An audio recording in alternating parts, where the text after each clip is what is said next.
Welcome, brave souls, to a night of mystery and terror. Are you ready to step into the darkness? Hold your breath, because tonight's story will haunt you long after the lights go out. Hey, welcome to Volume 102. Before we begin, I want to mention that if you're interested in investing in Chilling, the horror platform I founded almost 2 years ago, you now only have 2 days left before the campaign ends. Very soon, Chilling will be free for everyone, and we are introducing full-length horror novels, horror films, and a lot more. So if you want to own a part of Chilling and get your piece of the pie before time runs out, click the link in the description to this video. And if you're watching this video on or after March 1st, 2023, unfortunately, time to invest in the company has run out. But if you enjoy scary stories, horror movies, or like me, you simply love all of it and can't get enough, we literally built Chilling for people just like you.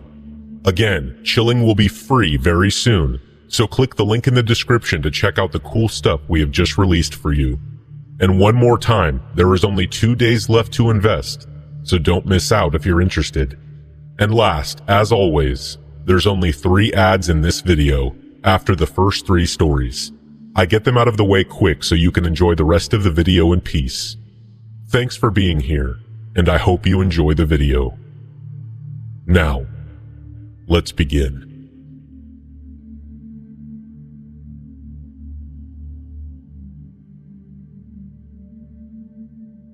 It was 2009. I'm in high school and I'm a male. I live in an island where most people live near the coast, but my childhood house is deep in the mountains. Imagine a house in the woods, but at the very top of the mountain. The house is surrounded by thick mist every night, like in a bad horror movie, and the woods around it start less than 2 feet from the outer walls of our house. Our closest neighbor is about a 15-minute drive, and 5 minutes away there's an abandoned house. There's no streetlights, and there are all kinds of animals roaming the area.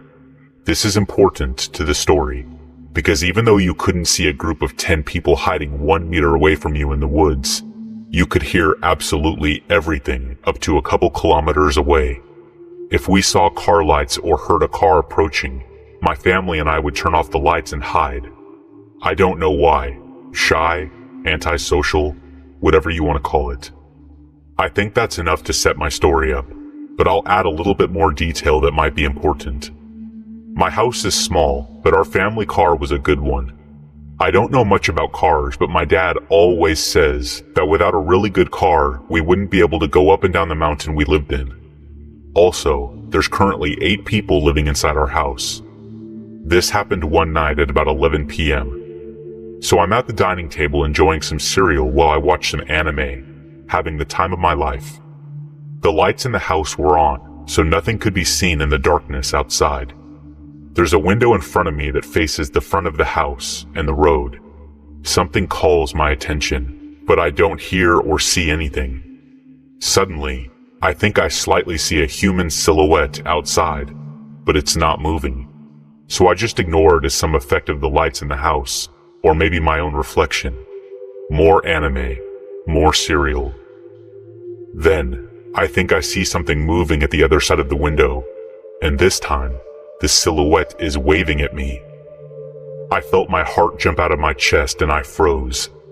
There was a person outside, waving at me. After maybe 10 seconds, in which I had just looked up with a spoon halfway to my mouth, he decides to call out, "Hello, I need help."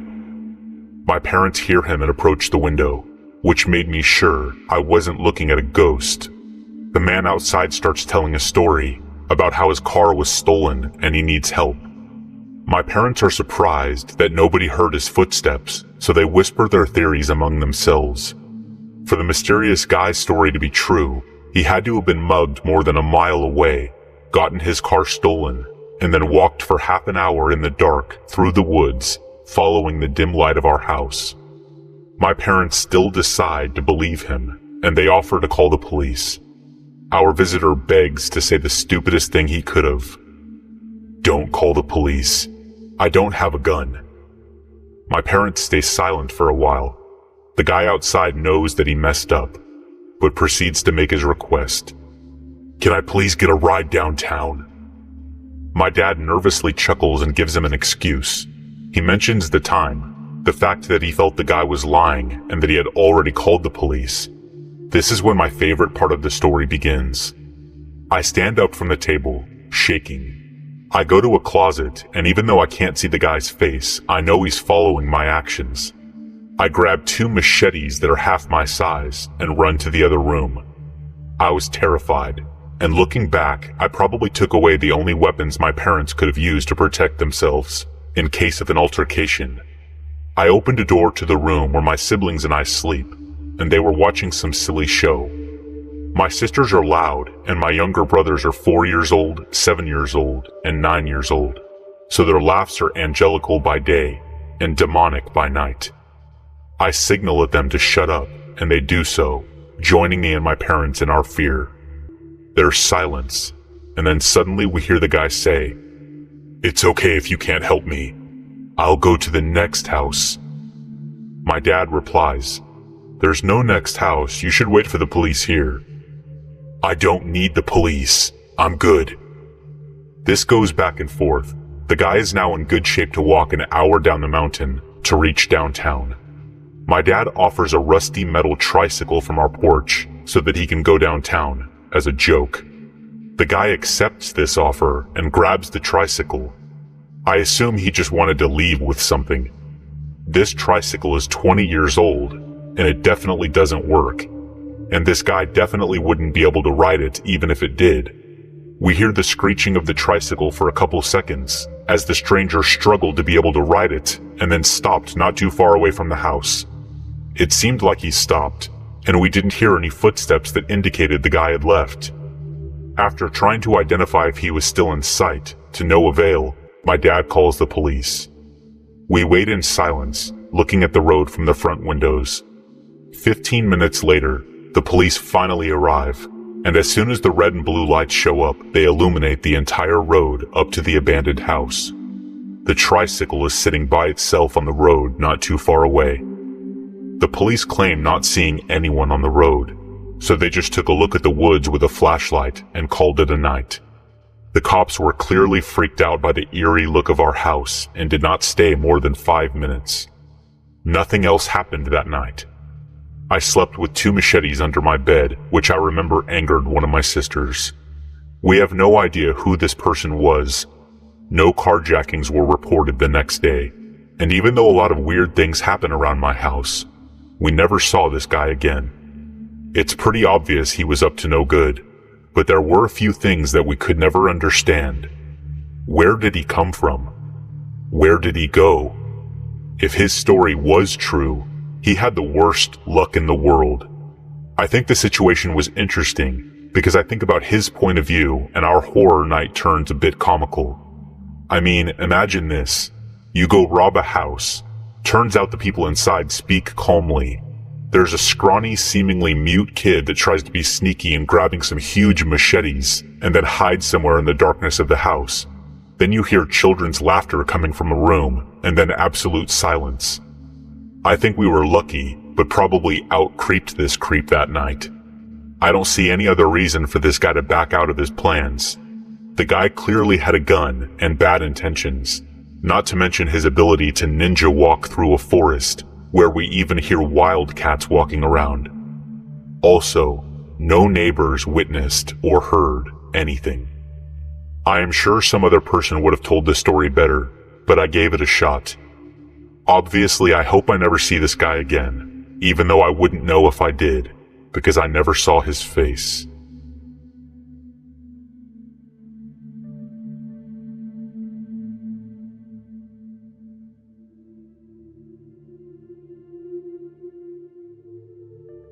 This happened to me a couple of months ago now, but when it first happened, given how crazy it was, it took me a few weeks to collect myself enough to tell this story. It's relevant for me to tell you up front that I'm a military veteran, and I have PTSD and anxiety, as well as a pretty bad case of depression that I'm currently in my 3rd year of. I have read that CBT, cognitive behavioral therapy, can massively improve PTSD symptoms and in turn, help to reduce anxiety. So I have been trying various techniques at home. The problem there is, my wife and I live in a small 2-bedroom ground floor flat with an upstairs neighbor with absolutely no concept of other people. A jock douchebag type who's a personal trainer, but he trains at home too, 'cause gains. You know, the kind of guy whose only two topics of conversation are protein powder and steamed rice. I'm sure you can imagine the type. With that being a constant issue, meditation and quiet mindfulness are just not possible with the constant noise. My solution to this was to do my normal routine during the day, but take advantage of my insomnia later on, at around 2300. I would put on my coat and my shoes, and as we live near the beach, I figured I could walk to the beach now that there's pretty much no people around, walk on the sand and be mindful to the sounds of the ocean. Sounds nice, doesn't it? It was the first 2 times, but you know what they say, the third time's the charm. The walk to the beach from my home isn't that far, maybe a little over half a mile, but once I got there, I would walk to the very end of the beach until you reached the cliffs where there is a World War II artillery gun turret, which was another half mile-ish. Sometimes I would walk the path up the cliff to the gun and stare out into the blackness of the midnight ocean, which was only broken by the occasional flash of light from the lighthouse. I would sit and listen to the waves crashing against the cliffs. Sometimes I would close my eyes and just concentrate on nothing but that sound. I felt safe there, knowing I was alone, just me and the ocean. Usually before I turned tail and head home, I would walk down to a small row of benches. They are all marked with plaques in remembrance of someone who also came and enjoyed the view, although I imagine they came during the day. The benches are close to an old pub that was shut down years ago, and I had heard the place used to get used as a dogging site or a brothel or something back in the day. So when I saw vehicle headlights coming towards the pub, I figured it was some young lads trying to catch potential doggers at it. I sat on the bench and waited for the car to pass me, but as it rounded a bend in the road further up, I was momentarily lit up by the headlights. The headlights of the vehicle went off immediately, and the car went off road and out of sight for a moment. At this point I was fully alert and a bit cautious, so I dropped to one knee and ducked behind the bench I had been sitting on. The vehicle drove past me. It was only maybe 40 feet from me, and as the lighthouse illuminated the vehicle, I could now see it was an old beat-up Land Rover kind of vehicle, with crappy camo paint on the wings. At that moment, someone popped out of the top of the vehicle with a scoped rifle and a big torch. In that instant, in my head I was back in Iraq, and my senses felt razor sharp. I dropped onto my belt buckle and crawled into a patch of long grass adjacent to the benches. Then I got in position where I could see them, but they couldn't see me. The guy with the rifle shone his torch at the exact bench I had been sitting on, then the others, searching for me. He started looking all around him through the scope, looking for where I might have gone. My heart was pounding so hard, I felt as if I could hear it. I held my sleeve over my mouth to muffle the sound of my breathing, but more importantly, to try and hide the condensation of my breath. The vehicle started to move to get a better view of the benches, so I started slowly crawling towards the main road, as not only is there a row of houses, but an old stone bus stop I could take hard cover in if they saw me and opened fire. After about 5 minutes of hiding in the long grass, it started to rain, and they were still clearly looking for me, but were now about 150 feet away. The guy with the rifle was scanning around with his eye down the scope, so I waited until he was looking away for me to seize my moment and run for cover.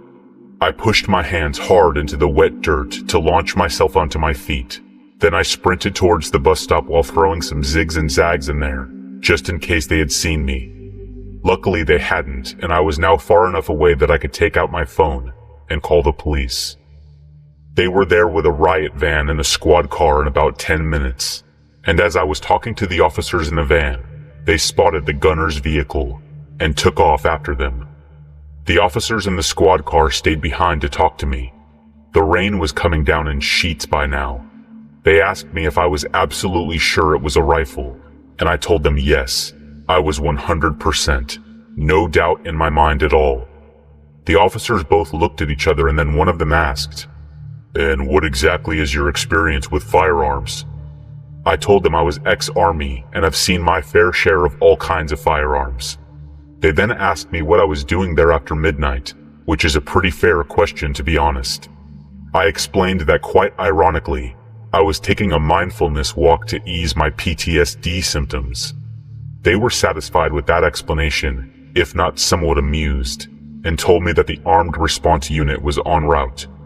I asked if they needed me to stay behind and make a statement, but the officers told me not to bother waiting around, because they most likely wouldn't need to take a statement beyond the call I made. And also, it was pissing down with rain, so I should get home and get dry. It was over, but I still felt super wired, and my heart was still thumping hard in my chest. I started the walk home, and when I was about halfway there, a police helicopter buzzed overhead and settled over the area where I'd been sitting on the benches, with the searchlight going. It was right then, it hit me like a shotgun to the chest. That happened. That was real. And it was here. My head started swimming. My heart was pounding twice as hard now, and my legs felt like jelly. And my lungs felt glitchy. I couldn't breathe properly. I dropped to my knees, crying in the street in the pouring rain, the only light coming from a nearby street lamp with a flickering bulb. I was gasping for breath, thoughts flashing in my head, thinking that if I had stayed still, if I hadn't hunched behind the bench, if I had done any number of things differently, or hadn't, then I could have gurgled my last breath alone in the dark in the cold, wet dirt, and my wife would be none the wiser till the following day. I have no idea if they were even there for me, and if they were, how could they know I would be there? I had been twice before, I suppose. It's not like there's animals to hunt there beyond foxes.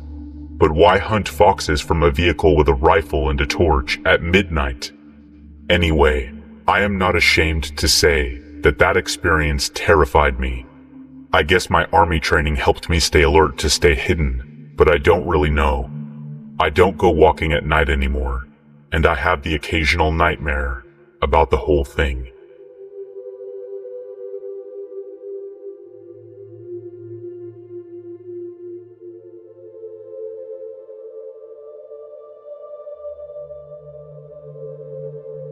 On December 17, 1938, 19-year-old college graduate Margaret Martin left her home in Kingston, Pennsylvania to meet with an unknown man who offered her a potential secretarial job. When she failed to return, Martin's family reported her missing and began a search of the surrounding area. 4 days later, her body was discovered in the wilderness around 20 miles away. There were few clues as to her killer's identity, except the owner of a sawmill reported interrupting an unknown trespasser, and police believe this is where the murder occurred. Witnesses came forward with a description of a man seen with Martin around the time of her disappearance, but no one has ever been arrested and charged in connection with her murder.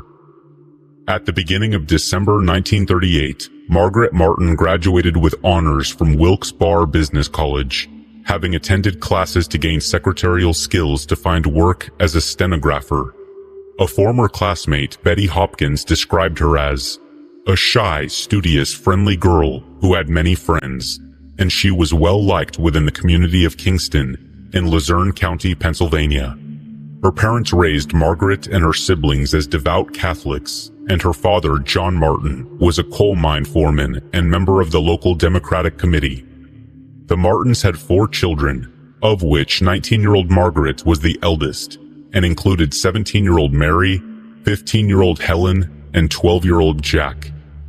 Margaret Martin was contacted the Saturday morning of December 17, 1938, by an unknown man who offered her a job. He explained he was setting up an insurance company and was in need of a qualified stenographer and had a suitable secretarial position available. He added that he had heard of her through the Wilkes-Barre Business College. Miss Martin was gleefully anticipating her first job since graduating college and looking forward to earning some money before the Christmas holidays, so she agreed to meet with the man at Kingston Corners, located not far from the Martin family home. When she left the house that morning to keep her appointment with the mysterious telephone caller, Margaret promised her parents she would return home immediately. It would be the last time they saw her alive. When she failed to appear by the evening, her worried family and friends contacted the police and reported her missing. During the investigation into her disappearance, police and volunteers conducted a search of the surrounding area. Several witnesses came forward with information pertinent to the case. Martin was seen the day of her disappearance in conversation with an unknown man and then getting into what was described as a black sedan or brown Plymouth. The description given of the man was vague, and he was believed to be a suave, neat, sandy-haired young man, slightly overweight and between the ages of 25 and 30 years old. None of the witnesses were able to identify the license plate of the car. There were numerous theories on what might have happened to Miss Martin, with some believing she had been kidnapped. The absence of a ransom note seemed to indicate that it was more likely she was either the victim of a sex maniac or had fallen victim to white slaver traders. The search failed to find any trace of her, and the publicity surrounding the disappearance was hampered because the local newspapers were on strike. On December 21, 1938, several days after she vanished, the body of Margaret Martin was discovered in the Wyoming County woodlands, around 25 miles from her home. 19-year-old Anthony Rezakowski was out trapping muskrats in the forested area when he made the grim discovery. As he places snares under a footbridge, he noticed a large burlap sack that had been partially submerged in 2 feet of shallow water in Keelersburg Creek, which was 8 miles from Tunkhannock.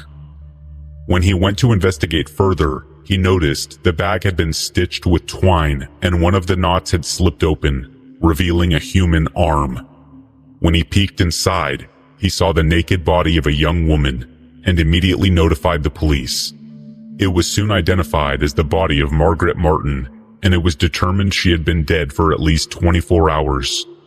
Tracks along the tiny Keelersburg Creek were blotted out by snow, and state troopers searched the immediate area looking for clues. The coroner concluded from the bruises to her neck that the cause of death was strangulation, but she suffered many other wounds. Her family was notified, and John Martin said of his daughter, "Our little girl fought for herself and died the pure girl she was," while her mother said, "She is with God today." Lieutenant Charles S. Cook headed a detail of the state police investigation into the murder and asserted the killer was apparently someone familiar with the Wyoming woodlands, who had driven a car to roughly 75 yards from the bridge, then carried the body to the spot where it was found. He reiterated this fact by saying, "Someone familiar with the territory placed the body in the creek, and it might not have been found for several years if the young man setting traps had not passed through the lonely section." Because of the remote location of the discovery and how the body was found, Lieutenant Cook was convinced that the murder took place somewhere else. The owner of a Forkston sawmill, James Kedd, reported finding a trespasser on his property and fired a warning shot in the intruder's direction, apparently scaring the man off. This incident occurred the day before Martin's body was discovered, and the sawmill was 12 miles from Keelersburg Creek. Police theorized the trespasser was the killer who murdered Martin inside the sawmill and then attempted to dismember her body and destroy it in the mill's firebox. Ashes were recovered from the sawmill boiler, and police were confident there would contain particles of clothing worn by Miss Martin, along with metal fragments believed to be a dress ornament. However, these were analyzed by a Wilkes-Barre chemist and found to contain only waste material. Major William Clark, the 3rd Squadron commander who headed the state police investigation, concluded that the sawmill theory had been almost eliminated, but more inquiries would be made. The only clues left with the body were the 2 burlap bags in which the body was found, a length of sash cord that had bound the body, and a gentleman's silk scarf, which had no identifying marks. On December 22nd, the Scranton Tribune predicted that the killer would be captured within the following 24 hours. The funeral of Margaret Martin was held on December 24th at St. Ignatius Church in Kingston. and hundreds of people were in attendance. Several plain-clothed officers were also present, working on the belief they might spot someone acting suspiciously. 4 days later, on December 28th, Pennsylvania State Senator Leo C. Mundy declared that he would introduce a bill at the next state legislature which would make sex crimes punishable by execution. It would also include the registration of all sex offenders and the requirement of all physicians, social and welfare workers to report anyone who exhibited such tendencies. Senator Mundy was prompted to introduce this bill as a direct result of Margaret Martin's brutal murder. The Deputy Commissioner of the State Police, Colonel Cecil M. Wilhelm, predicted that the mystery of her death would someday be solved. The investigation explored many other avenues, including a suspicious vehicle seen parked at the mountain cabin on the night of the murder, which might have belonged to the killer, but was soon ruled out when the owner gave police a satisfactory explanation for his movements in the area. Further leads also led nowhere. A reported incident where a bundle of clothing thrown from a car near Orwigsburg was suspected to be the killer disposing of Martin's clothes, but proved to be unrelated. Officers' attempts to check a statement that a witness attributed to a Kingston man who allegedly said, "I'm going to make a date with that Martin girl or break my neck in the attempt," proved fruitless. By early 1939, most leads in the case either fizzled out or resulted in a dead end for detectives. The manhunt for the killer would continue, and by February 1939, many suspects were investigated and discounted. 2 men who attempted to attack a 16-year-old girl from Hanover Township in Luzerne County were questioned and cleared. Many locals had their theories on who the killer might be, such as a mortician from Wyoming County, a local assistant pastor, a businessman's son who left the area soon after the murder, a local teenager who had a crush on the victim, and a teacher at the Wilkes-Barre Business College who held an infatuation with Martin. The case was the most baffling mystery the local and state police had ever encountered. In June 1939, the Luzerne County District Attorney's Office announced there would be no request to Luzerne County Commissioners to offer a reward for the capture of the killer. However, it was disclosed that new clues had surfaced in the case, which might soon lead to the arrest of one of 2 suspects. He did not specify what those clues were, nor whether an arrest was imminent. Despite this promising development, nothing further was revealed, and no arrests were made. In September 1942, 21-year-old Orban Taylor of New York City confessed to Scranton police that he was responsible for the death of Margaret Martin. Taylor was formerly a resident of Wilkes-Barre and told investigators that he visited the area while serving in the U.S. Army. Despite his admission of guilt, Taylor was unable to reveal to detectives how he disposed of the victim's clothing, which had never been found. After more than 10 hours of questioning, the young man repudiated his confession. New York detective Captain George W. Donaldson, who was leading the investigation, explained that the military authorities at Fort J joined the investigation being conducted by the State Motor Police and the Federal Bureau of Investigation because Taylor had been dishonorably discharged from the Army. Although he denied murdering Miss Martin, he did confess to other crimes, including several robberies, a stabbing in New York, and of defrauding several hotels in Philadelphia, Newark, New Jersey, and Elizabeth, New Jersey. Subsequently, he was not charged with murder. In the decades after her murder, the circumstances of Margaret Martin's death are still unexplained, and her killer has never been brought to justice. Many of those who worked the case came to believe the man responsible must have been a local because of his knowledge of the area, while others suspect it might have been the work of a serial killer. Despite the advancement of forensic science techniques, the case remains unsolved.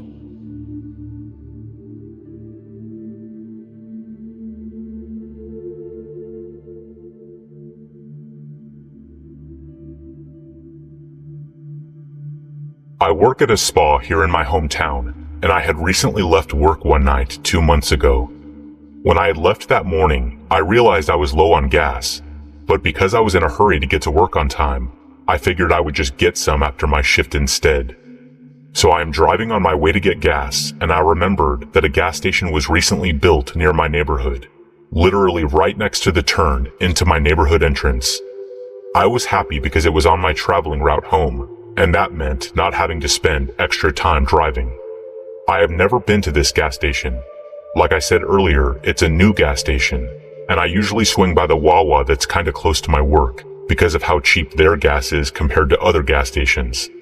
However, it's difficult to get to because you have to cross traffic and wait forever at this one light. So that's why when I remembered there was a gas station near my neighborhood, I was happy, and I went there instead.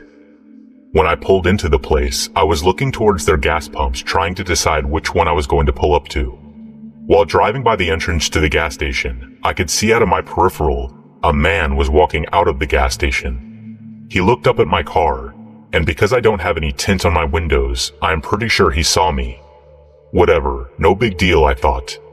I pulled up to a pump, and I could hear this man, who was now walking towards the pump, and towards a car that was parked on the exact opposite side of the gas pump I decided to park and use. He was yelling out and looking in the direction of the car on the other side of me, so I just ignored it, and was getting my purse and keys together, getting ready to get out and walk into the gas station to pay. For whatever reason, I looked over and saw that the car was packed full of guys. Not little punk teenage kids, but like men in their late 20s, maybe early 30s. One in every seat, it looked like. I am not going to lie, it kind of freaked me out, because at the same time, I looked over and they were looking at me through the windows of their car. I have pepper spray on my keychain, so I dug around in my purse for it and held it in my hand as I got out of the car to walk inside. The pumps, thankfully, aren't really far away. However, they are more off to the side, so unless you're standing at the door of the gas station, it's kind of hard to see over there from inside the place.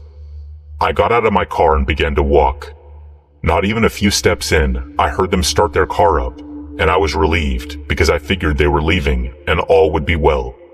However, that didn't seem to be the deal because instead of leaving, they turned their car around and got directly behind me. Literally, their car was on my heels.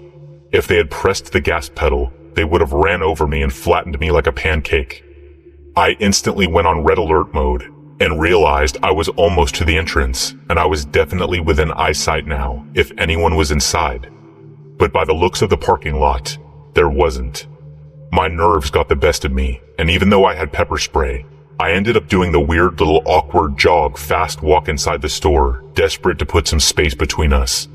When I got inside, I instantly went into the girls' bathroom, hoping that maybe I could wait them out, or that maybe they wouldn't even bother to come inside and would just leave instead.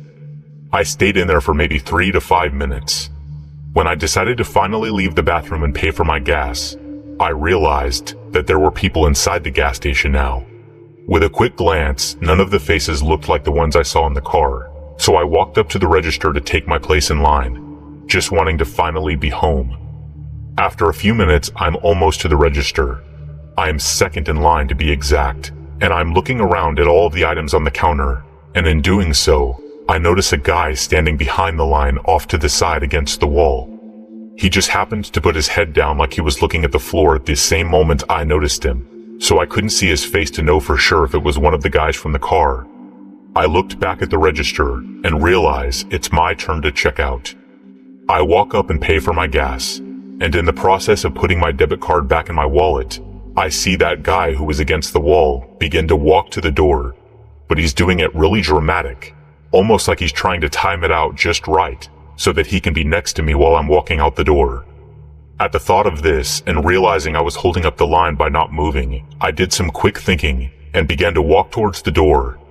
And like I thought, this guy hurries up and starts walking faster, and I recognize him as being the exact guy who had walked out of the gas station when I was pulling in. So I instantly stopped walking and just stepped to the side out of the way of the entrance to the door, hoping that I was pulling a quick one on him. I started making a scene of putting my wallet into my purse and rummaging around in it, acting like I was trying to find something, just trying to kill enough time to where he would be forced to walk ahead of me instead of behind me. This guy, however, was a quick thinker too, I guess, because when he did walk past me and got to the doors of the entrance, he stopped and held them open and stared directly at me and smiled.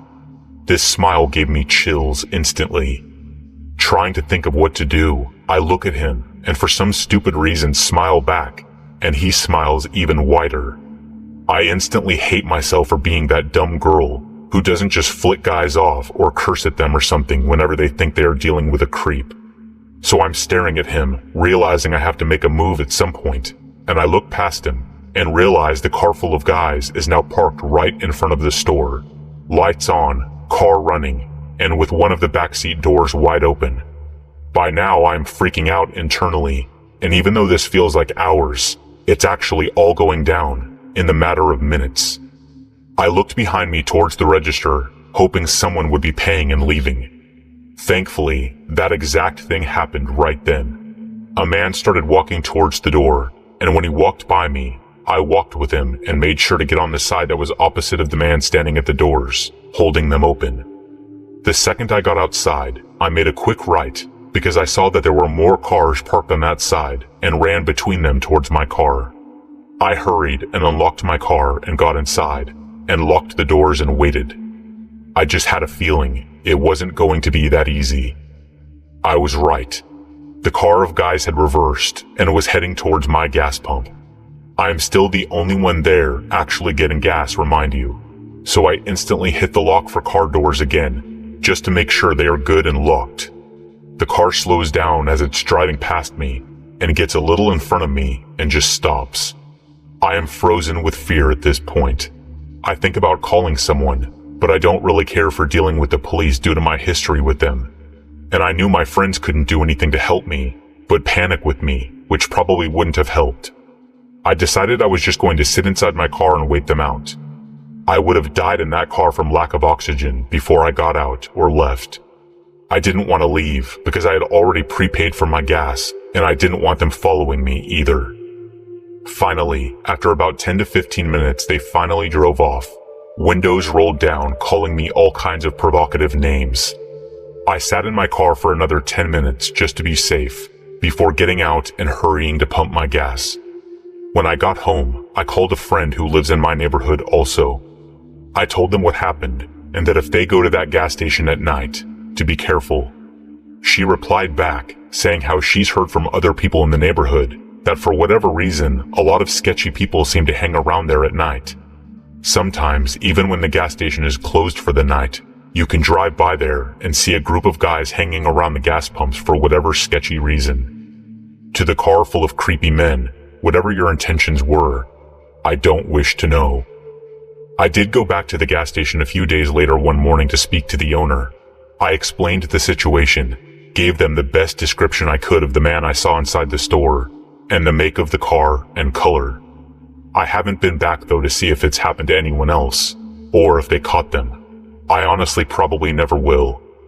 I will gladly spend an extra 5 minutes driving to Wawa for gas before I go back there, especially if it's at night.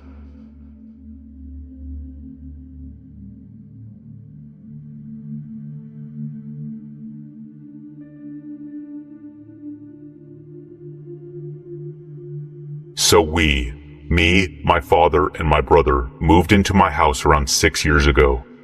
Cute house on the outside, but you could tell the inside was old and had its problems.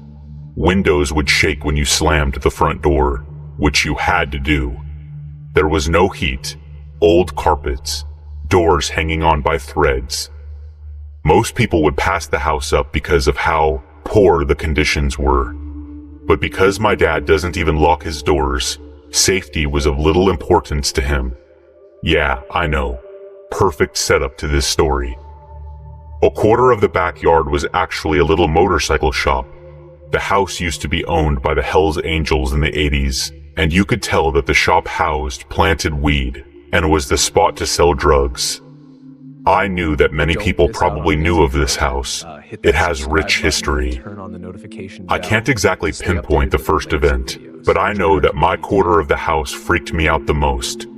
Basically, when you're in the kitchen, you open a sliding door to a laundry room. Adjacent to that is a small room and then a bathroom.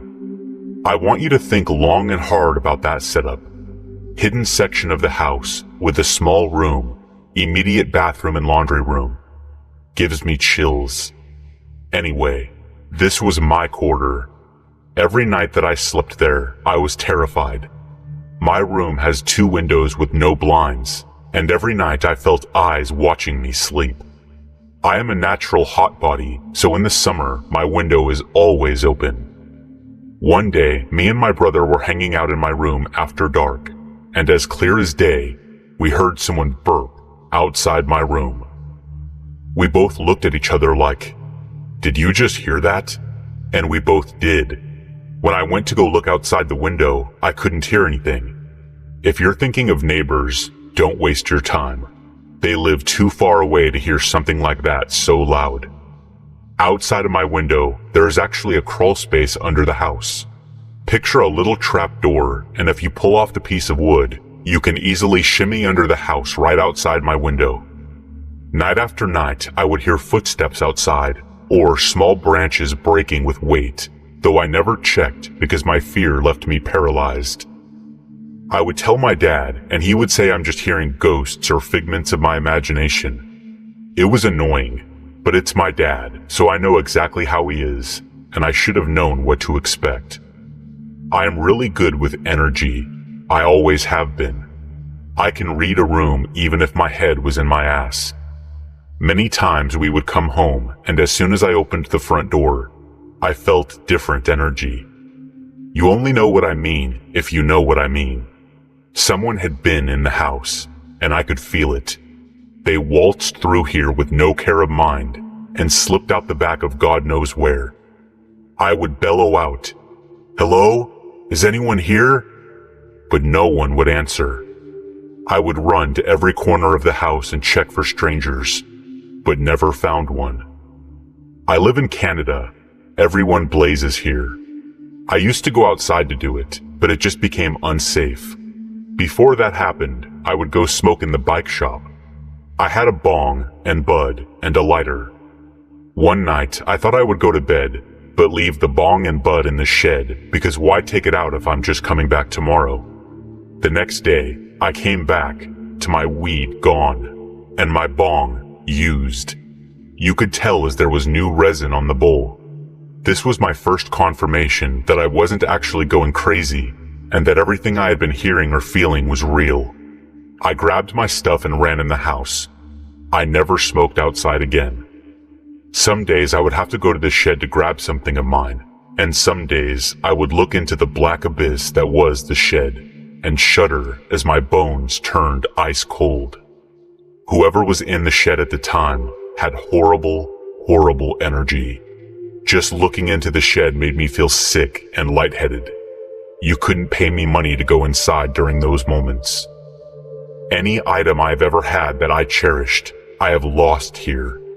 I have never lost so many things before, but I often joke around that this house has a mouth and it's always eating everything of importance. My dad thinks it's funny, but I know the truth. One night I got really drunk and dropped my diamond bracelet in my backyard in the snow. The next morning I realized it was gone. I was devastated, but knew it could only be outside. We waited for the snow to melt, but when we went outside to look for it, it was gone. I never found that bracelet, just like I have never found many of the other things I have lost here. Some days we will come home and the front door will be open. Some days we will come home and the back door will be open. Some days I will come home and look for something I set down and will either never find it or find it in a different room. One day, I was standing in front of my front door, but I was facing the road, just observing. All of a sudden, I notice a man tinkering with the RV parked in our driveway. He doesn't notice me yet. I watch him pick at the aluminum exterior as if he were trying to rip the outside wall apart. He finally sees me and hides behind the RV. I call out, "Hey! Hey!" But he disappears into the laneway. I told my dad some guy was tinkering with the outside of the RV, and he basically tells me, "What you gonna do?" I don't know. I'm pretty numb to this situation. I have been begging my dad to start locking his doors, get cameras, or even just listen to what I'm trying to tell him. I have been gathering evidence and documenting situations for 6 years. You think the man would listen to me? Let me know if I'm just dumb or if he is an airhead and I have been right all along. Please let me know, because this situation has made me a little insane in the membrane. One day, I come to my father crying. I tell him I saw shadows of a man pacing outside my window last night, near the window with the trapdoor and crawl space below it. He says, "What do you want me to do about it?" I said, "I don't know, anything. Just check the crawl space." He shines a flashlight around there. Keep in mind the crawl space loops around the house, so there could be someone around the loop and in the opposite side of the house, and my dad would never know because he never actually looked, just glanced. He puts the trapdoor back on and secures it, telling me, "You'll be fine, nothing will happen to you," and we go on with our day. Sometime later, obviously after I have forgotten about it, I was in the backyard. Something caught my eye, so I looked near the crawl space, and lo and behold, the trapdoor was ripped off and something shiny lay on the ground inside. I took a closer look, and believe it or not, dozens of tiny squares of burnt tinfoil lay on the ground. I have hung out with enough people to know exactly what that means. Now I know someone is smoking hard drugs directly below my window. I tell my dad and show him, and he tells me, "Oh, it could be anything." Of course. One day I was also standing outside my house, and a black Subaru Forester pulls up and calls me to the car, by name. They have a softball in their hands and asks me if I want the ball. They're trying to get me to grab it. I watch enough true crime to know they likely want to pull me into their vehicle. I stay where I am, and they speed off down the road and turn up the road adjacent to mine. They start doing loops.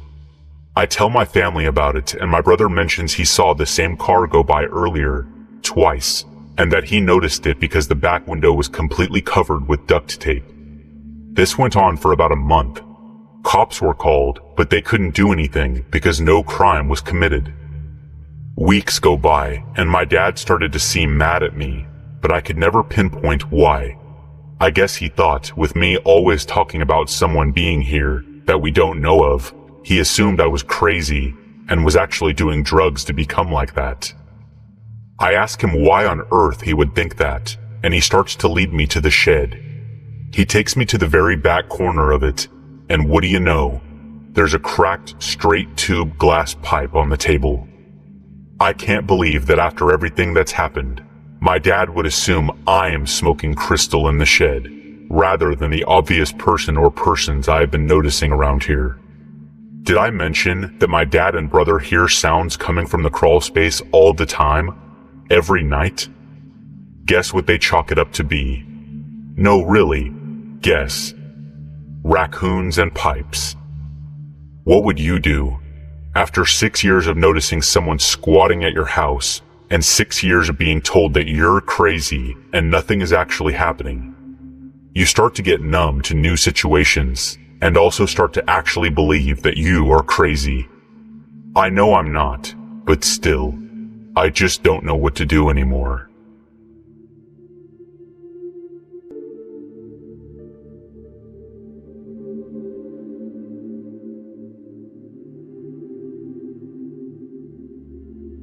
Glenn Stewart Godwin was imprisoned in 1982 for the brutal murder of a former friend and attempted an escape.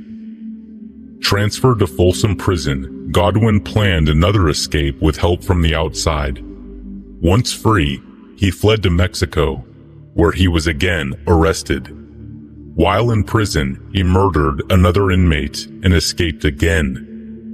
In 1996, the FBI added Godwin to the 10 most wanted list, only removing him in 2016. His escape from Folsom Prison in 1987 could be considered the inspiration for Stephen King's The Shawshank Redemption. Godwin was living in Palm Springs, California during the late 1970s with his roommate, Frank Soto Jr., and had worked in several professions such as being a mechanic, construction worker, and a self-employed tool salesman.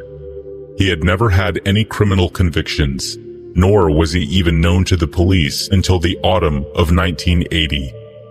Godwin was known to be very popular with women and was considered vain by his friends. He, together with Soto, planned to rob a former friend of them, known as Kim Robert LaValle. They believed LaValle would have a significant amount of money on him because he was a drug dealer. They lured LaValle to the condominium they shared under the pretense of buying drugs from him. When he arrived, they attacked him, with Soto restraining him, while Godwin punched and kicked him. They attempted to strangle him, and when that didn't work, Godwin grabbed a butcher's knife and stabbed him 26 times. The two men then loaded LaValle's body into his truck and drove into the Eagle Mountains. Godwin tried to blow up the remains by strapping homemade explosives to the body, which consisted of fuel oil, nitrogen fertilizer, and dynamite, in an attempt to disguise the murder. The explosions damaged the truck, but did not sufficiently disguise the knife wounds to LaValle's body. On August 3, 1980, the truck was discovered with the human remains inside, seemingly abandoned in the desert of Riverside County. The police investigation found that LaValle was last seen with Godwin and Soto at their residence, and during the autopsy, the pathologist found the knife wounds which he attributed to a serrated edge knife. Both Godwin and Soto were brought in for questioning. Under intense police questioning, they were linked to the murder. Godwin was charged with first-degree murder. At the trial in 1982, Soto testified against Godwin for a reduced sentence, calling him the most dangerous man I have ever met, and the prosecution was able to prove that Godwin had been the driving force behind the robbery and murder. Soto was sentenced to 25 years in prison. He was incarcerated at Soledad Prison, where he began a correspondence with Shelley Rose.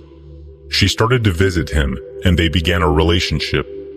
However, in 1983, he was handed a sentence of 26 years to life imprisonment. Despite this, they married in 1985, and several years later, he was transferred to Duell Vocational Institute in California, where he struck up a friendship with another inmate, Lawrence Carlick. Godwin attempted to escape in 1987, and because of this, he was transferred to Folsom Prison, a maximum security facility. While at Folsom, Godwin plotted his escape and paid a fellow inmate to tamper with his security designation, which helped him to get assigned to work in another part of the prison. This area was an older section of the prison, with looser oversight from the guards. He also requested help from his wife Shelley and his former cellmate at Duell, Lawrence Carlick. They smuggled a hacksaw into the prison, and on June 5, 1987, he used it to cut a hole through the fence wire and jumped into a storm drain. This drain was 750 feet long and emptied into the American River. Reminiscent of Andy Dufresne's escape, the fictional character in The Shawshank Redemption, Godwin crawled through the pitch-black drain to freedom. His wife and Carlick had cut the iron bars on the storm drain exit and painted smiley faces on rocks to help with his escape. They also arranged for an inflatable raft to be left at the drain exit, which Godwin used to float across the American River. When the prison authorities realized Godwin was missing, he was already miles away. Police believed either Shelley Godwin, Lawrence Carlick, or both had aided his escape, and a warrant was issued for Carlick's arrest. In June 1987, Carlick was apprehended in Hesperia, California, and convicted for aiding Godwin's escape. Shelley Godwin was also considered a suspect in her husband's escape. An arrest warrant was issued for her in January 1988. She was eventually arrested in Dallas, Texas, on February 7, 1990. However, she had recently divorced Godwin and remarried, telling investigators she didn't know where her ex-husband was. It was strongly believed that Godwin had escaped to Mexico and was now participating in the illegal drug trade. He was eventually arrested in 1991 in Puerto Vallarta and was convicted for drug trafficking. He had been running drugs in Guadalajara and was sentenced to 7 years and 6 months in Puente Grande prison. American authorities began the extradition process. However, Godwin murdered a Mexican drug trafficker while in prison, which delayed the proceedings. He then escaped again on September 26, 1991. It was believed that his escape was aided by members of a Mexican drug cartel after he murdered one of their rivals. After this, nothing more was heard about Godwin, whom American authorities believe had continued his involvement in the illegal drug trade in South America. He has used several aliases, including Dennis H. McWilliams and Miguel Carrera. Police believe that he has also had plastic surgery to alter and keep his looks because of his well-known extreme vanity. On December 7, 1996, Godwin was added to the FBI's 10 Most Wanted list with a reward of up to $20,000, which was later raised to $100,000 for information leading to his capture. He is considered to be armed and extremely dangerous and an obvious flight risk. After 20 years, Godwin was removed from the FBI's 10 Most Wanted list on May 19, 2016, with the agency declaring, "We think the payoff from the publicity has diminished over time."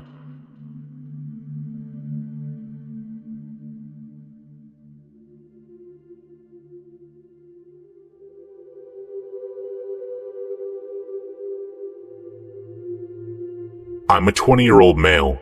To remain clear, I'll have to introduce you to several important elements. My hometown is a small city where the street lighting is very bad, so at best you'll get a creepy yellow lighting from a street lamp, and at worst, no lighting at all. My parents' house is a 10-minute walk away from my girlfriend's house, so I walk between the two on a regular basis. There are 2 ways to get to my girlfriend's house on foot. The long way, 15 minutes, through large streets with decent lighting, and a short way, through a park, which obviously has no street lamps. You can guess which one I used to take, and understand why I'm quite stressed when crossing this park, especially because it is known to host regular drug deals. Above the park there is a hospital, which is the only place where the lighting is a bit reassuring. When someone tells me that I should stop walking through this area, I always joke that if anything goes wrong, I won't be far from the hospital. I should have kept my mouth shut. One night last summer, I had spent the evening at my girlfriend's house and decided to walk back home. Her parents were asleep, mine too, and I didn't have a car to drive back then. It was around 3 a.m., so there's usually not a living soul wandering in town at this hour. I walk out of my girlfriend's house. I cross the street, and I suddenly realize that I forgot my backpack at her place. I couldn't knock because I would have woken up her family, so I started to call her. While doing so, I turn around, and I see someone walking towards me. Lucky for me, I recognized the man. We were in the same high school and had a friend in common. He was, like me, the nerd type, and had always been pretty awkward in his social relations. I knew he lived on my girlfriend's street, so I wasn't too worried. I still noticed several strange things when watching him from afar though. First, he was walking away from his house, so he had left it just after I had left my girlfriend's house. Second, he was watching me. Third, he was walking strangely. It was an almost robotic pace, but he was trying to seem like he was walking casually. So here I was, trying to call my girlfriend, and seeing this guy coming closer and closer until he finally crossed the street and came towards me. I started talking on the phone even though my girlfriend wasn't answering, and I decided to ignore him. We knew each other, sure, but I hadn't talked to him since high school, and 3 a.m. didn't seem like the appropriate time to chat. He passed to my left and seemed as if he hadn't seen me at all. His eyes were now focused on something behind me, and his pace remained the same. I turned back and saw him walking along the street for 50 meters. I kept on talking to the phone. My girlfriend was, as I found out later, asleep. And I saw him suddenly turning on the right and entering an alleyway, and that is when I froze, because I know this area by heart, and I knew pretty well that there is absolutely nothing in this dead end. It is only an exit for some construction vehicles and is never used for anything else. I started wondering what this guy could do in such an alleyway at 3 a.m., and I suddenly realized something. He was waiting for me. I had seen him a few times in the neighborhood. He knew where my girlfriend lived, and he could see me walking home quite a few times. I had to find another way to come home, but this street was the one leading to either the park or the lighted boulevard, the long way to my house, so I decided to wait, still pretending to talk to my girlfriend. After something like 3 minutes or so of me talking pretty loudly, he walked out of the alleyway and came back towards me in the same robotic pace. He passed next to me once more, and same as before, acted like I wasn't there. As soon as he passed me, I started to walk towards my home, while keeping a normal pace. I passed the alleyway where he had hidden, and checked once more. There was nothing there but a dark street, which wasn't reassuring. Once I passed the alleyway, I looked back to spot him. He wasn't there. I stopped for a second, thinking he could have turned around somewhere. And that is when I saw him again. He had crossed the street, turned around, and was now walking in the same direction I was heading to, but was hidden at times by trees and parked cars. I decided to keep walking, but looked back quite often to make sure he was still there. I finally arrived at the intersection leading to either the lighted boulevard or the dark park. And there, you guessed it, I entered the park. I couldn't explain why, but I must have thought I could run and hide behind a tree if need be. I looked back, and the guy had crossed the street again and followed me inside the park. He was 20 meters behind me, but he started to walk faster, mimicking my pace. I started to think about confronting him. I'm neither tall nor muscular, but neither is he, so I could fight him and win. I quickly abandoned the idea, as he could have a weapon that I was unaware of. I decided to make sure that he was following me. It might sound stupid, but I was still thinking that all of this could be a coincidence. On my right was the hospital parking lot, which led to the hospital itself, located above the park. I walked out of the path, straight towards the parking lot above, so basically cutting through the grass. I turned around and saw him taking the same turn at the exact same spot I had just left. I arrived on the parking lot and kept walking towards the hospital. The side of the hospital that faces the park is the back, so I was basically crossing loading areas, following the road towards the entrance of the hospital. He was still behind me, at the same distance, looking at me. I was approaching the final turn. To reach the entrance, there are two ways. One is the road, which we were on, and the other one is a small set of stairs, which allowed me to arrive much faster. I sped along the stairs, arrived in front of the hospital, and suddenly decided not to come inside. Instead, I spotted a small set of bushes that separated the road from the stairs and got behind them to see him from afar. After a few seconds, he emerged from the road and walked towards the hospital entrance. He stopped there and started to look around for me. He walked across the parking lot, went close to the entrance to look inside, while I stayed still. He kept the same robotic pace the entire time. After a few minutes, he started walking back towards the park. I waited a bit and rose up again. I still couldn't picture the reason why he would do this and looked back towards the park. He was still walking with the same pace while I was watching him from atop the stairs. I kept my eyes on him for as long as I could, and I felt relieved as I saw him approaching the turn that would lead him back into the park and out of my sight. Suddenly, his head turned towards me. He stopped and stayed still. He was watching me, and I couldn't move. I cannot say how long this lasted, but something clicked in my brain, and I started running the other way without turning back. There is another road that leads to the hospital coming from my home and circling the park. I walked back home following this road, watching only the trees hiding the park. I finally arrived back home in one piece. The following day, I called my friend from high school who knew that creepy guy pretty well. He told me that they hadn't seen each other since then, and that was the last time he had heard about him. The guy had been diagnosed with psychotic issues. I still walk back home at night, but I stay on alert at all times, and nothing has happened since.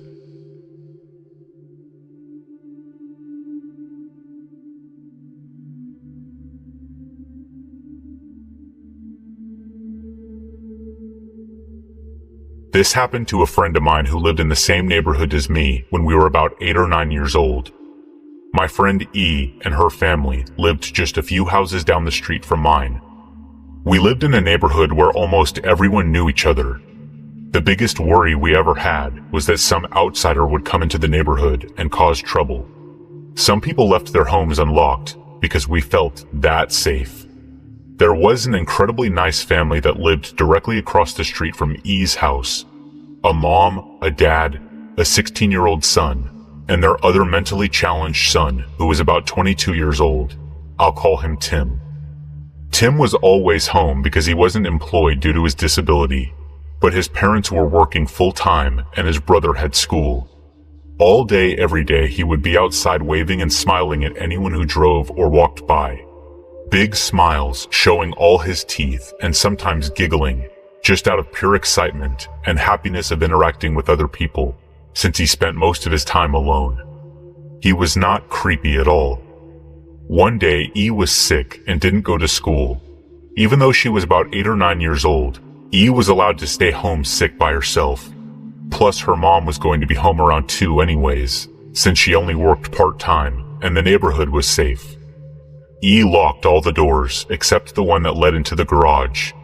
They used this as their front door because it was easier in those cookie-cutter homes to just open the garage, pull in, get out of the car, close the garage, and walk into their house through the unlocked door that led from the inside of the garage to the inside of their home. This is obviously not the safest way to protect your home from intruders, but we literally all did this. The worst part is they had an outside cat and kept the garage door cracked just enough for him to get inside for his food or shelter if he needed to. So E is asleep, feeling sick with a fever. All the doors and windows are locked, except the door leading to the cracked garage door. Tim was bound to know that she was home alone, since he was outside the front of his house all the time. E wakes up to pounding on the front door. Startled, she walks downstairs and looks through the peephole. It's Tim. She cracks the door and he says something along the lines of how he notices everything and would guard her home since she is home alone. She says thanks, but there was no need to, and to have a nice day, and that it was beautiful weather. He looked pissed. He got angry and said, "You think I can't do it because I'm dumb? But you watch and see, 'cause me ain't dumb." She said sorry and didn't mean it like that, but she had to rest now. She dozed off and woke up to a noise downstairs in the kitchen, the room the door from the garage led into. She hadn't heard the garage door open, but she was sick, so she figured she was deep in sleep and just hadn't noticed. Completely disorientated from the time she looked over at the alarm clock, it was 10:20, way too early for her mom to be home. At that moment, she heard noises again downstairs. She didn't call out. She had been sleeping in her parents' bedroom and ran into their bathroom, slamming the door loudly. Then she remembered their bathroom door had no lock on it. The noise she made slamming the door alerted the intruder to where in the house she was at, and big footsteps started coming upstairs. She moved quickly and quietly to her parents' closet, which was on the other side of the big room. She closed the doors and hid behind some clothes, all the time thinking how someone would have gotten inside. She remembered that the garage door was cracked for the cat, slightly, but not close enough for a thin person to slip underneath. Tim walks into the bedroom.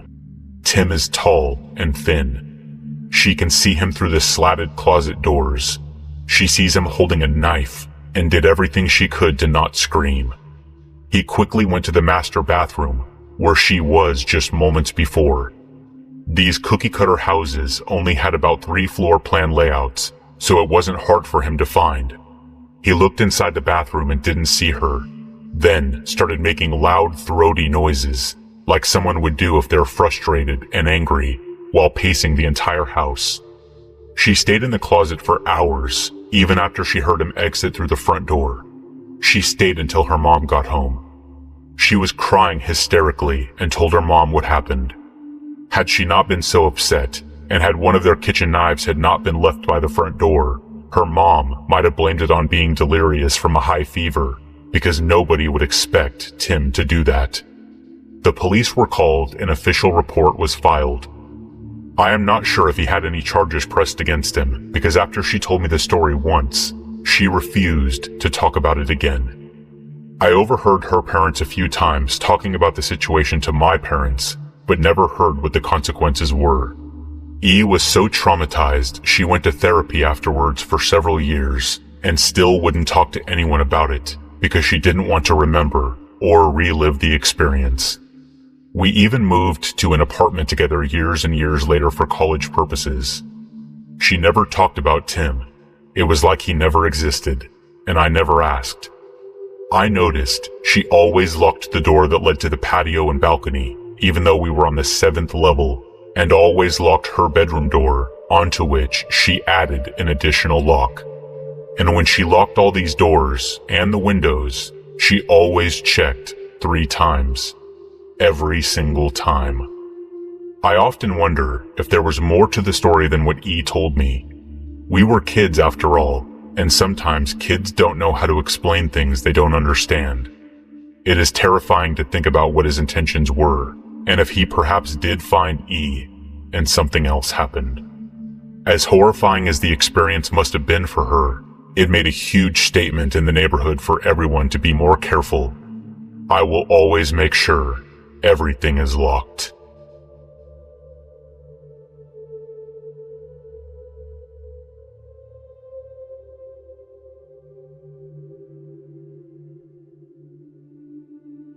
I moved to a mid to small Midwest American town with my boyfriend and 2 doggies last June for my doctoral internship year. It was an adjustment after living in a southern beach town, as well as a major city before that. Our living space is one of the factors that has made the move a positive experience. We're on one side of a twinplex, a 2-story home with a dividing wall that sits on 2 acres with some tree areas around it. Our landlord is a retired man in his 60s, kinda, and gets stuff done quick. There's a badass single mom and her kids, a huge Akita and a firearm on the other side of the twinplex. The kids are ages 17, 13, and 8 years old. The family is wonderful. This story isn't about them though. It's about the man next door. I got a weird vibe from him the first time I met him. Not a knee-jerk reaction or anything, just a sort of question mark hovering above his head, like drawing a blank. In lieu of overt negative interactions, my boyfriend and I have been your typical level of neighborhood friendly. We give the wave here and there, and have no active grudge against him. Although my boyfriend doesn't have the same instinct about the man, he trusts mine. It's nothing I can point to, which as we all know, means nothing. I am thrown off by this man. It doesn't keep me up at night, and it's not something I ruminate on, but it's idling in the back of my mind every time I take the dogs in our large backyard, in view of his home. I've been thinking back to the very few interactions I've had with this man, which I can count on one hand. The first interaction we ever had was due to a dog fight. In fall 2019, a big male dog with no collar showed up on our property and approached my big dog. The dog wasn't displaying threatening posture, he was only curious. Unfortunately, my usually mushy-gush Snugglebean boxer mix got attacked badly a few years ago by another dog, and he's got little doggy trauma now. Anytime he sees a male dog his size or larger, he gets hypervigilant.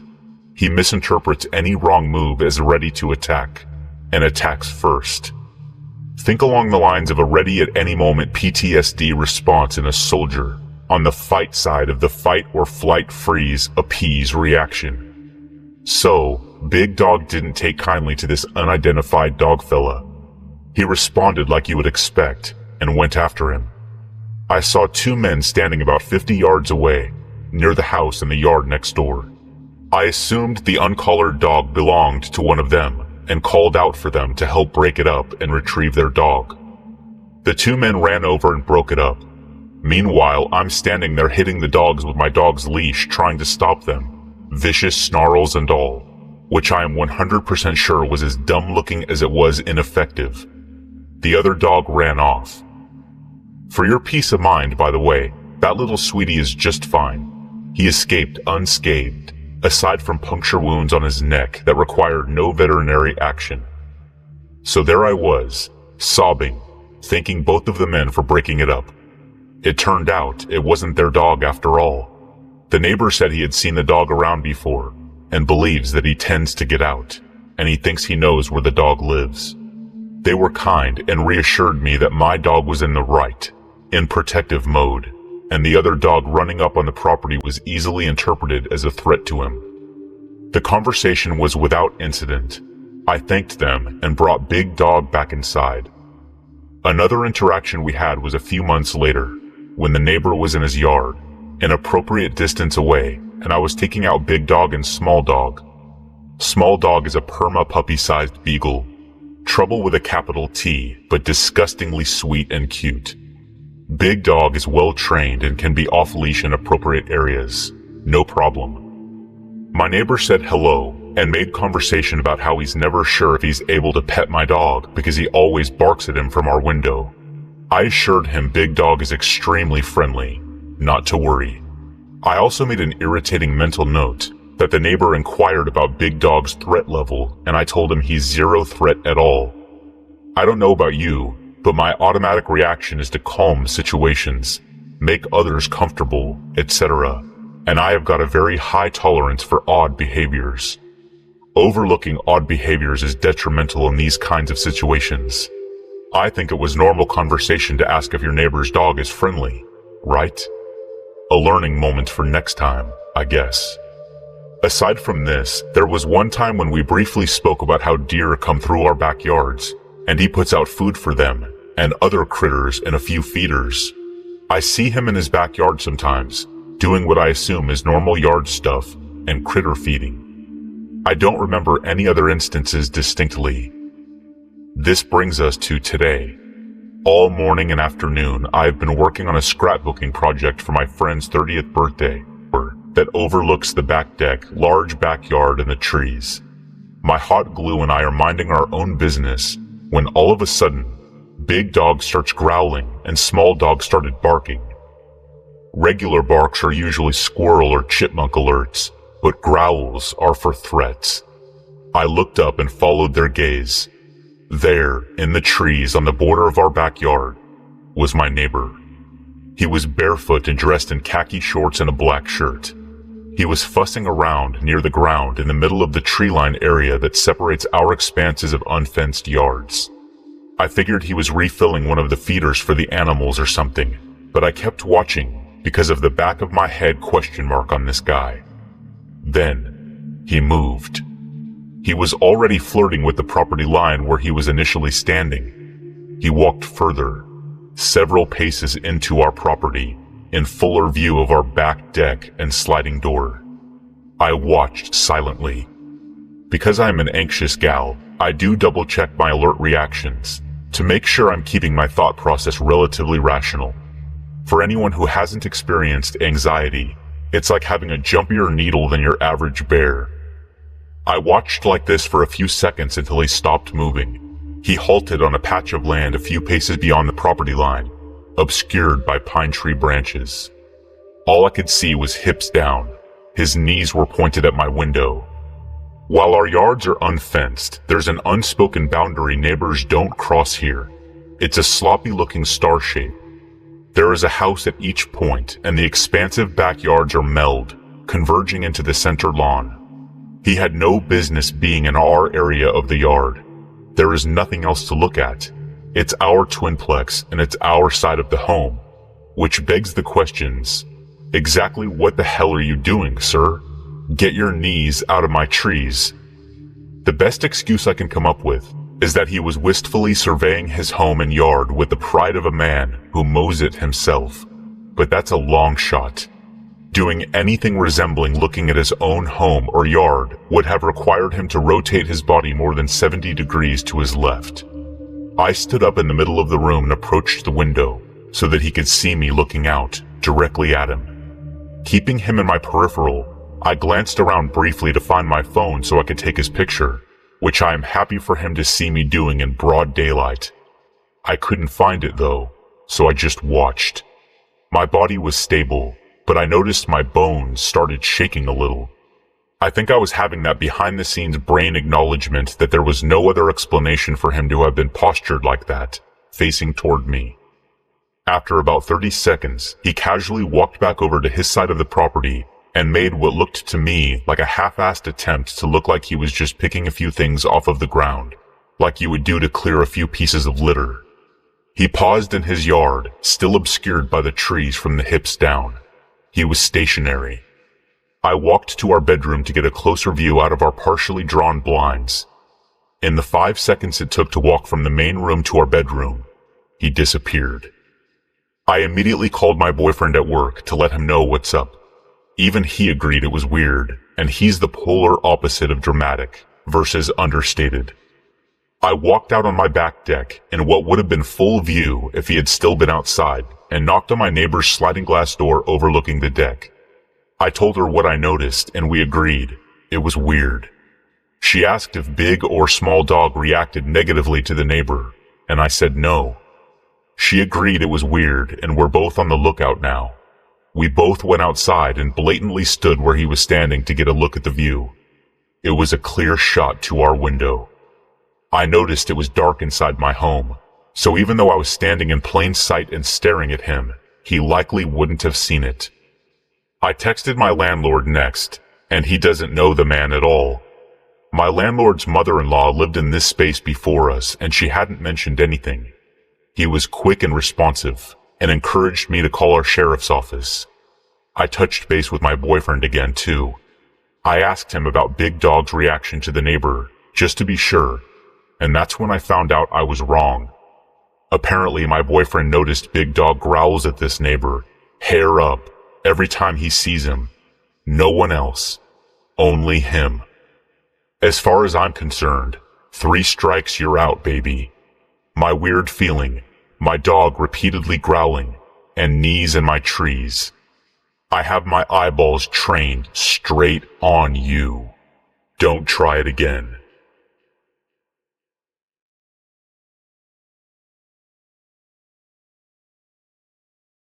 Don't miss out on amazing content. Hit that subscribe button and turn on the notification bell to stay updated with our latest videos. Join our community today.